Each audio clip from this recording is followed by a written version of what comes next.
अस्सलाम वालेकुम दोस्तों, उम्मीद है खैरियत से होंगे। इस वक्त हमारे पास एसी का आउटर है और हमारे पास टेक्नीशियन है। ये हमसे कुछ बात करेंगे कि गैस कैसे भरी जाती है इस सिलसिले में। जी सर।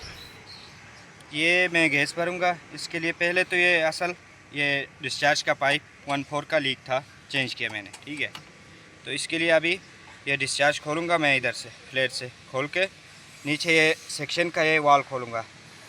ये इसलिए खोलूँगा कि इसमें एयर, जो जितना एयर है वो निकलेगा, एयर कचरा वगैरह हाँ जितना है ये प्रेशर से निकलेगा। तब मैं ये अपने जगह पे फिट करूँगा, दोबारा फिट कर देंगे। हाँ। अच्छा, मोटा वाला पाइप सेक्शन का है और छोटा वाला पाइप जो है डिस्चार्ज का है। ठीक है, वहाँ से गैस फेंकी जाती है कंप्रेसर के थ्रू और मोटे वाले पाइप से सेक्शन की जाती है। ठीक है,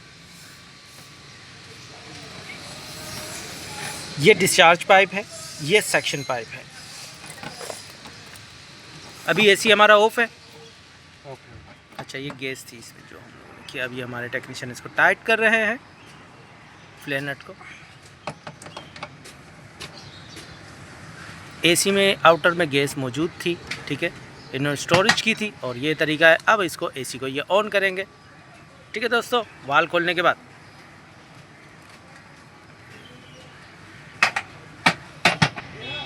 अभी इसका प्रेशर चेक करेंगे। ये इन्होंने गेज लगाया, ये गेज है जिससे एसी की।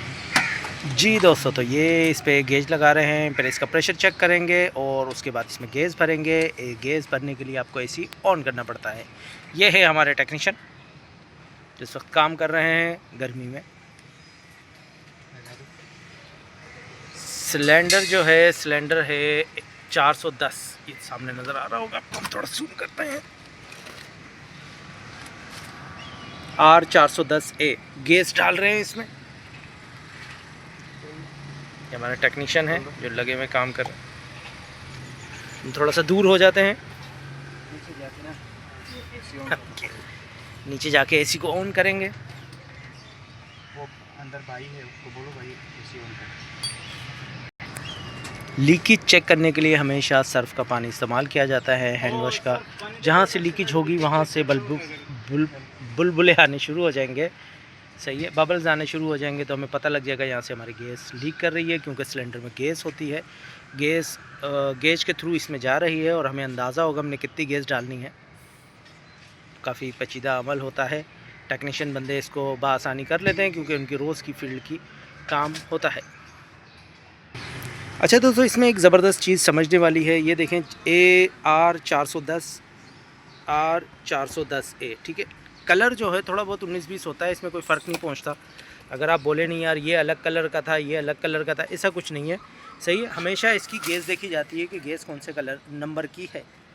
ठीक है दोस्तों, ये हमारे टेक्नीशियन लगे हुए हैं, एसी में गैस भर रहे हैं। अभी एसी ऑन होगा तो इनको अंदाज़ा हो जाएगा कि कितनी गैस डालनी है। काम करते हुए थोड़ी सी चोट भी लग गई इनको, लेकिन प्रोफेशनल है, क्या करें, काम तो करना है, ज़िंदगी गुजारनी है। काफ़ी खुश हैं, इसको बोलते हैं गुड टेक्नीशियन मैन। जी दोस्तों, तो हमारे टेक्नीशियन बताएंगे ये कितने टन का है। ये 2 टन है। 2 टन 24 कितने BTU है? 24,300 BTU है। अच्छा, इसका मतलब ये 2 टन का है। ठीक है दोस्तों, ये भी बेहतरीन रहा। हमारे टेक्नीशियन ने हमें अच्छी चीज़ बताई। BTU से पता लगता है 24,000 अगर आपके BTU है तो इस मीन कि आपका 2 टन का एसी है। ये इन्वर्टर एसी है, सादा एसी नहीं है। ठीक है दोस्तों, अभी हम थोड़ा सा हट जाते हैं, एसी ऑन होगा और हमारे टेक्नीशियन इसमें गैस डालेंगे। 2.5 टन है शायद ये। सॉरी 2.5 टन है, 2.5 टन है। 2.5 टन में आएगा। 2.5 टन है। BTU नीचे भी BTU लिखे, 3000 BTU लिखे हुए नीचे। उन्होंने देख के कहा कि ये 2.5 टन है, मतलब 2.5 टन का एसी है।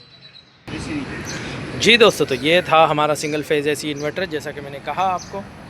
ठीक है, ये हमारे प्रोफेशनल वॉल खोल रहे हैं इसका। ठीक है, और हम थोड़ा सा दूर हैं, छत पे हैं, थोड़ी छाँव है। देखिए, गेज के हिसाब से ये इसमें गैस डाल रहे हैं कि जितनी इसको गैस की ज़रूरत होगी उसके हिसाब से गैस डालेंगे। सिंगल फेज़ एसी है और आउटर बाहर की तरफ लगा होता है और यहीं पे गैस डलती है, क्योंकि इसमें कंप्रेसर भी होता है और बआसानी गैस डल जाती है। जो भी मसले मसाइल होते हैं आराम से इनको पता लग जाता है। अंदर एक शख्स खड़ा होता है जो बताता है कि ठंडा कर रहा है कि नहीं कर रहा, लेकिन उसकी भी इन्हें ज़रूरत नहीं पड़ती। वजूहात जब रिटर्न आ जाती है मोटे वाले पाइप पे, जैसा कि मैंने दिखाया आपको बताया, तो इट्स मीन के गैस एसी कूलिंग करना शुरू कर दिया है। रिटर्न आने का मतलब ये है कि अंदर ठंडक हो गई है। ठीक है दोस्तों, तो ये हमारे प्रोफेशनल ने टोटल तरीका होता है गैस डालने का। उम्मीद है दोस्तों वीडियो अच्छी लगी कि अपना ख्याल रखिएगा। अल्लाह हाफ़िज़।